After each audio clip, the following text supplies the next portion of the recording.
சொல்லுங்கள். அண்டை விட்டா இருந்தா நாங்க வயிறார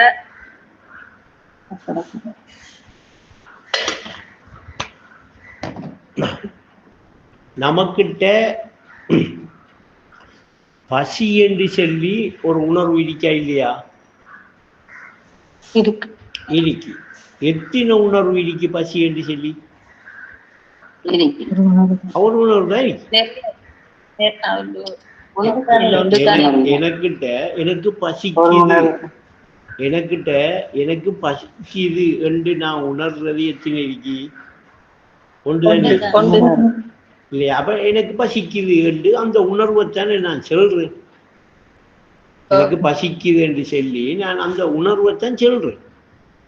இப்ப அந்த பசி என்கிற உணர்வு என்னிடத்தில ஒரு நிலையில உணரப்படுகிறது. ஒரு நிலையாகத்தான் நான் உணர்றேன் இல்லையா? பசி என்று உணரப்படுறது ஒரு விஷயம்தான், எனக்கிட்ட ஒரு உணர்வு தான் இல்லையா? இப்படி பசி என்று சொல்லி பசி என்று வந்த உணர்வு ஒரே ஒரு உணர்வு தான் இருக்கு. அப்ப எனக்கிட்ட பசி என்று சொல்லி ஒரு உணர்வு வந்திருக்கு. அது எனக்கிட்ட ஏற்பட்ட பசி இல்லதானே? அப்படித்தானே? இப்படி இப்ப இருக்கிறது. இப்ப நீங்க இருக்கக்குள்ள இப்ப அப்படித்தானே இருக்கி.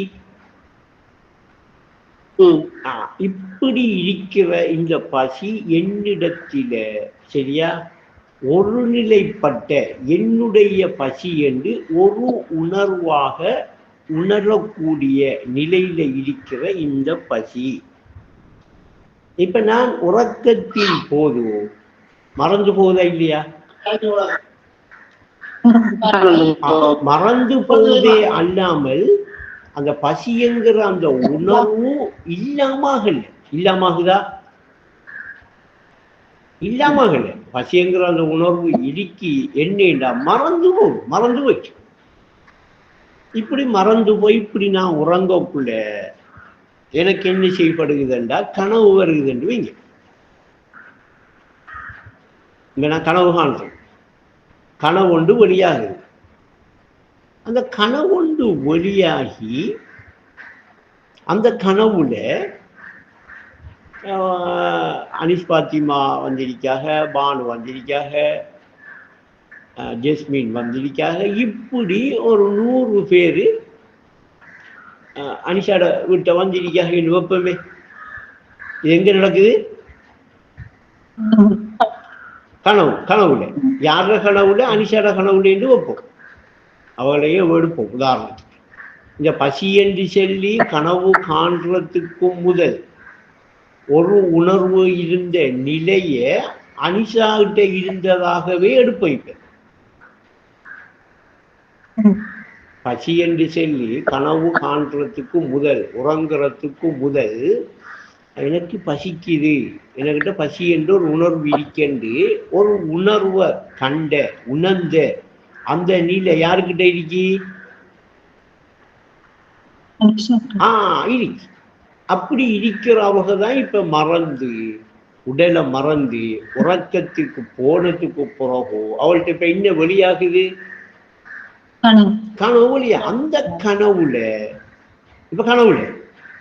அனிஷாட வீட்டை நாம எல்லாரும் ஒரு 100 பேரு போறோம். எங்க? யார கனவுல? எங்க? அனிஷா காண்ற கனவுல அவகிட்ட வீட்டை எல்லவளைக்கும் ஒரு 100 பேரு போறோம். போன உடனே இப்ப அவங்க என்ன செய்கிறார்கள்டா, நம்மளை விட்ட 100 பேர் வந்திருக்காக, பசியோட வந்திருப்பாங்க, பயணம் பண்ணி வந்தார்கள் தானே என்று சொல்லி மலண்டு அங்க பெரிய ஒரு சட்டியை வச்சு சமைச்சு நம்ம 100 பேருக்கும் என்ன செய்கிறாங்க? 100 பேர் பசிக்கும், பசியோட வந்திருக்கிற இந்த 100 பேருக்கும் அவங்களுக்கு பசிக்குது என்று சொல்லி அனிஷா உணர்ந்து பசியோட வந்திருக்காங்க என்று சொல்லி அனிஷா கண்டு அந்த பசிக்கிட்டு இருக்கிற 100 பேருக்கும் என்ன சாப்பாடு கொடுக்க இல்லையா? இப்ப அந்த அனிஷா காண்ற கனவுல அனிஷாண்டி நிக்கிறவையும் பசியோட நிக்கா. அந்த அனிஷாவோட வீட்டை வந்த அந்த 100 பேரும் என்ன நிலையில வந்து நிக்காங்கடா, பசியோட நிக்காங்க. வந்த டைம் சாப்பாடு டைம் எல்லாருக்கும் இன்னைக்கு பசிக்கும், ஒரு பசியோட நிக்காக. எல்லாரும் நாம பசியோட நிக்கோம்னு எல்லாரும் பேசிக்கிறோம். இது எல்லாமே யார கனவுல நடக்குது? இப்ப அனிஷா இந்த கனவு காண்றதுக்கு முதல், உறங்குறதுக்கு முதல், இந்த உடலை மறக்கிறதுக்கு முதல் பசி என்று சொல்லி உணரப்பட்ட நிலை ஒரு நிலையா இருந்துச்சா, ஒரு 100 பேர் நிலையாக இருந்துச்சா? ஒரு நிலையாக. அப்படி இருந்த அந்த ஒரு நிலை கனவின் போதோ 100 பேருக்கு பசிக்கிறதாக இருக்கா, இல்ல 100 பேருக்கு தனியே வேறையாக ஒரு பசி வந்திருக்கா? அனிஷா உணர்ந்த பசி என்கிற அந்த தன்மையை விட்டு, அந்த குணத்தை விட்டு தனிய கனவுல வந்த அவ்வளவு பேருக்கும் 100 பேருக்கும் வேறையாக ஒரு பசி என்று சொல்லி ஒரு உணர்வு வந்திருக்குமா? வந்துச்சா? அப்ப அங்க கனவுல 100 பேருக்கு பசிச்சாலும் 100 பேருக்கு பசிக்குதென்று கண்டாலும் 100 பேர பசி அங்க உணவாக கொடுக்கப்பட்டு தீர்க்கப்பட்டாலும் அந்த கனவு காண்டுட்டு இருக்கிற, இந்த கனவை கண்டு கொண்டு இருக்கிற அனிஷாக்கு உலங்கோலும் அனிஷா உணரலும் யார பசி என்று?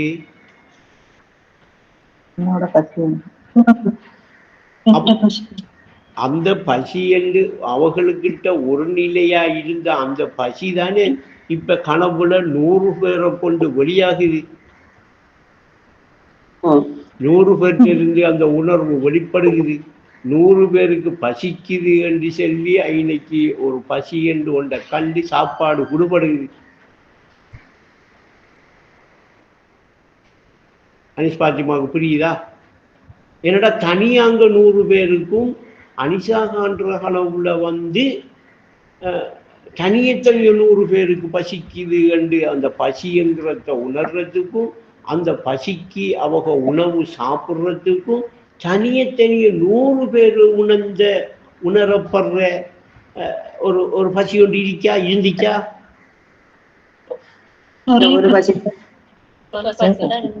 ஆனா வெளிய பௌதீகமா பார்க்கக்குள்ள நமக்கு ஒரு 100 பேருக்கு பசிக்கிற மாதிரி தெரியுது, ஒரு 1000 பேரையோ பசியோட இருக்கிற மாதிரி தெரியுது, 1,00,000 பேர் பசியோட இருக்கிற மாதிரி தெரியுது, ஒரு ஒரு கோடி பேர் ஒரு தாகத்தோட ஒரு பசியோட கஷ்டப்பட்டுக்கிட்டு இருக்கிற மாதிரி தெரியுது. ஆனா மொத்தத்தில அந்த பசியும் அந்த தாகமும் யாருடையது, யாருக்கிட்ட இருந்து அந்த 100 பேருக்கும் வெளிப்படுகுது என்று பார்த்தா, இப்ப கனவுல நிற்கும், கனவு விட்டு வரலையே, வெளியே வந்துட்டோமா இல்லையே என்று பார்த்தா, கனவு காண்றதுக்கு முதல் உடலை மறந்து உறக்கத்துக்கு மாறத்துக்கும் முதல் அனிஷா என்று சொல்லி இருந்தா அவைகிட்ட அவைக்கு இருந்த ஒரு தாகமும் அவைகிட்ட இருந்த ஒரு பசியும் தான் ஒரே ஒரு தாகமும் ஒரே ஒரு பசியாக இருந்ததுதான் உடலை மறந்து உறக்கம் வந்து கனவு என்று வெளிப்பட்டு கனவுல வந்த 100 பேருக்கிட்டையும் வெளிப்படுகிறது. புரியுதா? நான் சொன்ன கனவுல வந்து ஒரு 100 பேருக்கு பசிக்குதுண்டா, 100 பேருக்கு தாகமா இடிக்காக என்றா அது யாருடைய பசி, யாருடைய தாகம் என்று இது என்னுடைய கனவு, என்னுடைய பசி, என்னுடைய என்று உணரக்கூடிய நிலை, உணரக்கூடிய ஆற்றல் வருகுதா? இப்ப அது வேற யாரையும் தாகமா, வேற யாரையும் பசியா? அப்ப இத உணர்ந்த அறிவு, என்னடா இந்த கனவை அப்படி கண்டு கொண்டிருக்கிற நிலை வெளிப்பட்டிருக்கு எங்க அறிவுலதான். அப்ப அறிவு ஏற்படுத்தி கொண்ட அந்த தாகம், அறிவுல ஏற்பட்ட அந்த பசிதான் அதுல வெளிப்பட்டிருக்கிற எல்லாத்திலையும் வெளிப்படுவதாக கண்ட அந்த அறிவுக்குரிய சொந்தக்காரன், அந்த அறிவுக்குரிய அந்த அனிஷா அவ சொல்றா, அண்டை வீட்டார் பசியோட இருக்கக்குள்ள நீங்க வயிறார உண்ணாதீர்கள். இதுக்கு அர்த்தம் விளங்குதா? இப்ப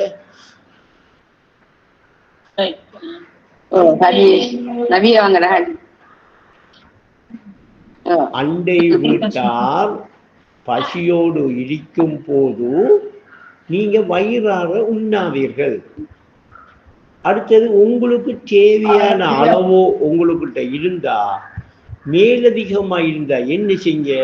தர்மம் செஞ்ச, ஏனையவர்களுக்கு கொடுங்க என்றெல்லாம் இன்னைக்கு பௌதீக ரீதியா இந்த செயற்பாடை செஞ்ச என்று சென்னத்துக்குரிய இந்த செயற்பாடை செயல் வடிவுல கொண்டு வந்ததுக்குரிய அர்த்தம், அந்த காரணம் என்ன என்கிறத பார்த்தா, மொத்தத்திலே இந்த பசி என்று இருக்கிற, இந்த தாகம் என்று இருக்கிற, இந்த அறியணும் என்று இருக்கிற இது கோடா கோடி இல்லை, ஒரே நிலைதான். இந்த ஒரு நிலை என்கிற இந்த நிலைதான் ஏக வியாபக தன்மையிலிருந்து அறியணும் என்று சொல்லி தண்ட அறிவுல வெளிப்பட்ட அறிவினுடைய நிலை. இந்த அறிவுக்குரிய அவண்ட நிலை இல்லை, இது அறிவுல ஏற்பட்டிருக்கிற நிலை. இந்த நிலை தான் இப்ப என்ன செய்யுது? கனவுல கனவண்டு நான் உங்களுக்கு காண்றதாக காட்டி, இந்த கனவண்டு விளங்கப்படுத்தின இந்த கனவுதான் இந்த உலகம். உலகம் ஒரு நீண்டதோர் கனவு என்று விளங்கப்படுத்தினாலா இல்லையா? கனவான உலகம் நிலையானதென்ற கருத்தோடு வாழாதே, பொய்மை கருத்தோடு வாழாதே. அப்ப இந்த பாட்டுல எழுதுறாக, பாலர் பருவத்திலே கற்றறிந்து வெற்றி பெற்றார், தாகம் தீர்ந்து வாழ்ந்திருக்கலாமுங்க. அப்ப இப்படி சொல்ற எல்லா விஷயத்தையும் வச்சு பார்க்கக்குள்ள இங்க ஒவ்வொருத்தருக்கும் தனிய தாகம் என்று சொல்லியோண்டு இருக்கா? ஒவ்வொருத்தருக்கும் தனிய ஒரு பசி என்றோண்டு இருக்கா? ஒவ்வொருத்தருக்கும் தனிய ஏதாவது ஒரு குணம் இருக்கிறதாக நமக்கு வெளிப்படையா தெரிஞ்சாலும், தெரிகிற மாதிரி இருந்தாலும், இது பௌதீகத்தை நோக்கி பௌதீகத்திட நிலையில விளங்கிக் கொள்ற ஒரு மறுச்சி அறிவே அல்லாமல், ஒரு வகுமுடைய விளக்கமே அல்லாமல், யதார்த்தத்திலே ஆழமா போய் இந்த கனவை கண்டு கொண்டிருக்கிற அவர்களுடைய தாகமும் பசியும் அறியணும் என்கிற விஷயமும் தான் கனவுல வந்திருக்கிற அவ்வளவு பேர்லையும் வெளிப்படுகிறதா இல்லையா? அதனால அவர்களுக்கு வேறையாக ஒரு பசிவாரத்துக்கு வெளியே இருந்து அவங்க எடுக்கையும் மேலா. ஏன்னா அங்க காணப்படுற கனவு அந்த கண்டு கொண்டிருக்கிற அவன்தானே வெளியாகுது, அவன்தானே வெளியாகி காணப்படுகிறது. அப்படி காணப்படுற பொழுது அங்க 1000 பேர் நின்று பசிக்குது என்று உணர்ந்தா, தாகமா இருக்கென்று உணர்ந்தா, அது அந்த கனவு கண்டு கொண்டிருக்கிற அவருடைய பசி அவருடைய தாகமாக அங்க ஒரே தாகம் ஒரே பசியாக இருக்கே அல்லாமல், அங்க பசி என்று தாகம் என்று தனித்தனிய ஒரு 1000 பேருக்குரியதாக இருக்குமா? ஆனா பௌதீகமா பார்க்கக்குள்ள எப்படி விளங்குது, வெளிப்படையா பார்க்கக்குள்ள எப்படி விளங்குது? என்னமோ 1000 பேருக்கு பசிக்கிற மாதிரியும் 1000 பேர் தாகமா இருக்கிற மாதிரியும் 1,00,000 பேர் இங்க அப்படி விளங்குது. அதனாலதான் இப்ப ஒரு தாகத்தோட ஒரு பசியோட இருக்கிறவங்களுக்கு உடனே அந்த தாகத்தை தீர்த்து விடுங்க, அந்த பசிக்கு என்ன செய்யுங்க, உணவு கொடுங்க. பக்கத்து வீட்டார் பசியோட இருக்கக்குள்ள நீங்க வயிறார உண்ணாதீங்க, நீங்க எண்ணெய் சார்ந்தவர்கள் இல்லை என்று. இந்த எண்ணெய் என்கிற சொல் எதை உணர்த்துது, எதை உணர்த்தி சொல்றாங்க? இந்த எண்ணெய் என்கிற இந்த சொல்ல கொண்டு போய் எதிர சம்பந்தப்படுத்தி உணர்த்துறாங்க. அப்ப நான் என்கிறது சரியா, அந்த கனவு காண்போனா இருக்கிற நான் அந்த கனவுல இல்லாத இடமே இல்லை. அந்த கனவாகவே இருக்கிற நானா இல்லையா? கனவு கண்டு கொண்டு இருக்கிற நான் தானே கனவாக பூரணமாக இருக்க. அப்ப இந்த எண்ணெய் சார்ந்தவர் அல்ல எங்கக்குள்ள அவர் என்ன செஞ்சிடறார், இந்த நான் என்கிற உணர்வு கிட்ட வராரா இல்லையா? இந்த நான் என்கிற உணர்வு வியாபகத்தன்மை கொண்டது, உள்ளது நானும் ஏகம் என்று சொல்றார். அப்ப இந்த நான் என்கிறது ஏகம், உண்மையில் உள்ள நான் ஒன்றே, அது ஏகமாயிருப்பதால் எல்லோருக்கும் பங்காம். அப்ப ஏகமாயிருக்கிறது என்ன? நான். அந்த பங்காயிருக்கிற ஒவ்வொரு பங்கிலையும் தான் என்ன உணரப்படுகிறது? தாகமும் பசியும் உணரப்படுகிறது. அந்த தாகமும் பசியும் என்னுடையது, என்னிடத்திலே இருந்து வெளியாகிறது. அவன் உணர்ந்து அந்த பசியை தீர்த்தா, அந்த தாகத்துக்கு தண்ணியை கொடுத்தா, என்னை சார்ந்தவன் இல்லையா? நீ என்னை சார்ந்தவன் இல்லை என்று சொல்லி அந்த ஏக வியாபகமாய் இருக்கிற அந்த உணர்வை சுற்றி ரிசாலத்துங்கிற அறிவு இல்லாட்டி ரசூல் வெளிப்படுத்தின விஷயம் அது. அப்ப இதை புரிய வைக்கிறதுக்காகத்தான் இப்ப உங்களுக்கு சொன்னேன். இப்ப ஒரு அவங்கள விட்ட வந்து தட்டி எனக்கு பசிக்குது என்ற உடனே அவருக்கு பசிக்குது என்று இப்ப ஒரு எண்ணம் வருமா? இல்ல அந்த உணவை கொடுக்கக்குள்ள, தாகத்தை கொடுக்கக்குள்ள, இது என்னுடைய பசிக்குத்தான் நான் கொடுக்கேன், இது எந்த தாகம் என்று சொல்லி உணர்ந்து கொடுக்கிற நிலை வருமா?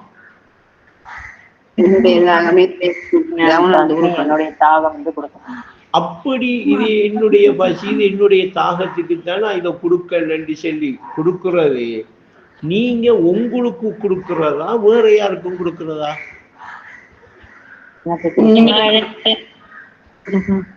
அப்ப நீங்க செய்கிற உதவி உங்களுக்கு மாறி வராதா? யாருக்கு செஞ்சீங்க அந்த உதவி? அப்படி ஒரு பெண்மணி ஒரு ரொட்டியை கொடுத்து போட்டு அப்படி உணர்ந்து ஒரு பசிக்கு தனக்கிட்ட இருந்த ஒரு ரொட்டியை கொடுத்து போட்டு, எனக்கு வேதம் சொன்னபடி 10 ரொட்டி வரும் என்று காத்துக்கிட்டு இருந்த 10 ரொட்டி வந்து இது எனக்குரியதான் என்று அந்த ரொட்டியை வாங்கின அந்த சரித்திரம் ஞாபகம் இருக்கா? ஞாபகம் இருக்கா? அல்லாஹ் எனக்கு வாக்குறுதி செஞ்சிருக்கேன், 1 கொடுத்தா 10 நன்மை என்று. நான் ஒரு ரொட்டி குடிச்சிருக்கேன்.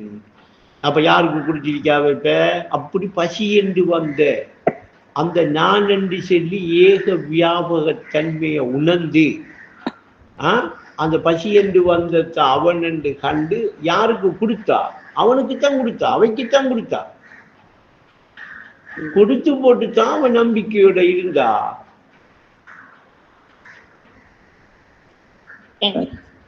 நமக்கு 1க்கு 10 தருவதாக சொல்லி இருக்கிறான். அப்ப நமக்கு என்ன வரும்? 10 வரும். அப்ப நமக்கு என்ன வாரேண்டா, நமக்கு என்ன வரணும்டா, அந்த கதவை துறக்கிற வழி எது? கொடுக்கிறது. உணர்வுதான். கொடுக்காம வராது. வர நம்ம ஒன்றும் கொடுக்கறது இல்லை யாருக்கும், ஆனா வருகிறது இல்லையேண்டா என்ன அர்த்தம்? எனக்கு ஒன்றுமே வருகிறது இல்லை, ஒன்றுமே கிடைக்க தொடர்ந்து இந்த சூழல் இப்படித்தான் இருக்கு, வறுமையாத்தான் இருக்கு. எனக்கு உங்களை விட்ட ஒன்றும் கிடையா என்றெல்லாம் இருக்குன்னு அர்த்தம். அங்க கொடுக்கிற மனமும் இல்லை, அங்க கொடுக்கிற நிலையில அந்த நான் இப்ப சொன்ன விஷயம் உணரப்படுவதும் இல்லை. அப்ப இந்த தாகமும் இந்த பசியும் இந்த தேவையும் என்னுடையதென்று கண்டு என்னால முடிஞ்ச அளவுக்கு நான் கொடுக்கிறது. யாருக்கு கொடுக்கன், எவருக்கு கொடுக்கன், எவரிடத்தில கொடுக்கன், எங்க கொடுக்கன் என்று சொல்லி இப்ப நீங்க தெளிவா விளங்கிட்டீங்களா இல்லையா?